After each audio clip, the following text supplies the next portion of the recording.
Assalamualaikum warahmatullahi wabarakatuh. Jumpa lagi dengan kami 354 MK Motivator Koplang. Sini saya mau sedikit mengulas. Akhir-akhir ini ada berita yang cukup menggemparkan, cukup heboh, yaitu penggerbekan pinjol. Saya sedikit cerita. Memang banyak fasilitas kemudahan, banyak kemudahan yang diberikan kepada pinjol atau pinjaman yang berbasis online. Ingat saudara, pinjaman yang berbasis online itu saudara harus mengerti, saudara harus mengetahui legal standingnya, status hukumnya gimana. Jangan mudah terjebak, jangan mudah terpengaruh oleh iklan-iklan yang bertebaran di sosmed akhir-akhir ini. Karena apa? Pinjaman yang berbasis online itu memang sangat gampang, hanya bermodalkan KTP, saudara bisa mendapatkan uang pinjaman dalam sekejap. Ingat saudara, ini pengalaman, kebetulan saya bekerja di dunia marketing. Banyak nomor HP saya yang saya sebarkan, yang saya berikan kepada customer saya. Ternyata saya tidak pernah merasa pinjam, tidak pernah merasa berhubungan dengan pinjol. Saya diteror, saya di SMS oleh pinjaman, oleh yang meminjami itu, karena saudara A, saudara B hutang kepada pinjol. Dan kebetulan nomor HP saya dipakai, istilahnya diakuisisi sebagai teman atau saudaranya. Itulah dampaknya pinjaman yang berbasis online. Kalau saudara harus terpaksa pinjam ke pinjol, silakan dicek dulu di OJK. Terdaftarkah enggak? Apa enggak pinjol itu? Karena yang resmi, yang legal standingnya ada, pasti terdaftar di OJK. Kalau tidak terdaftar, jangan sampai Anda terpengaruh, jangan sampai Anda pinjam. Karena apa? Ingat, kalau yang ilegal itu sama halnya dengan rentenir berbaju pinjol.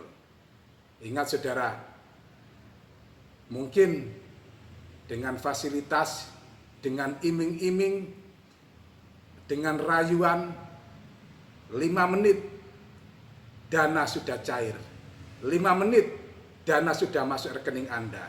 Tapi ingat, 5 tahun bakalan Anda menangis kalau saudara pinjam di pinjaman yang berbasis online yang legalitasnya atau legal standingnya tidak jelas. Karena apa? Banyak rekan-rekan saya atau cerita-cerita orang yang tadinya pinjam hanya 2 juta membengkak sampai jadi 40 juta atau 20 juta. Karena apa? Pinjaman yang berbasis online itu saudara, mungkin saudara pinjam 1 juta, ditulis mengembalikan hanya 1.200.000, tapi saudara menerima uang tidak utuh 1 juta, mungkin hanya kisaran 600.000. Dengan jangka waktu yang pendek, saudara disuruh mengembalikan uang yang nominalnya 1 juta plus bunganya. Maka dari itu saudara sekalian, jangan terpengaruh, jangan mudah tergoda oleh pinjaman yang berbasis online yang legalitasnya tidak jelas. Kemarin berita yang cukup menghebohkan, berterima kasih kepada aparat yang telah membongkar pinjol-pinjol yang tidak jelas, pinjol-pinjol yang legalitasnya tidak jelas. Mudah-mudahan kedepannya hanya yang terdaftar di OJK saja yang beroperasi.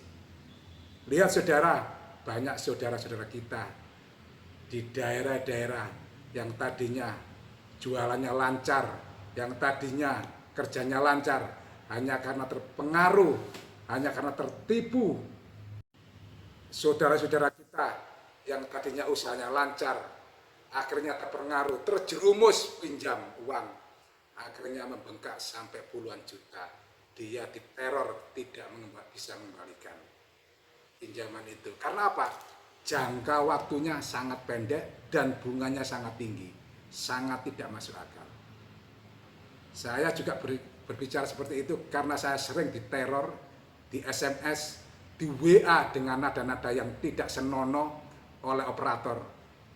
Katanya saudara saya, teman saya pinjam di pinjol itu. Oleh sebab itu saudara, hindari berhutang. Apabila saudara terpaksa harus hutang, cek dulu keberadaannya di OJK, terdaftar apa enggak dia itu. Itu saja pesan dari saya, mudah-mudahan bermanfaat. Ingat, hutang bisa meruntuhkan keimanan. Hutang bisa menghilangkan wibawa kita. Hindari hutang sekecil mungkin. Sekian dari saya, Motivator Kopak. Assalamualaikum warahmatullahi wabarakatuh. Kalau suka video ini, like, komen, dan subscribe. Assalamualaikum warahmatullahi wabarakatuh.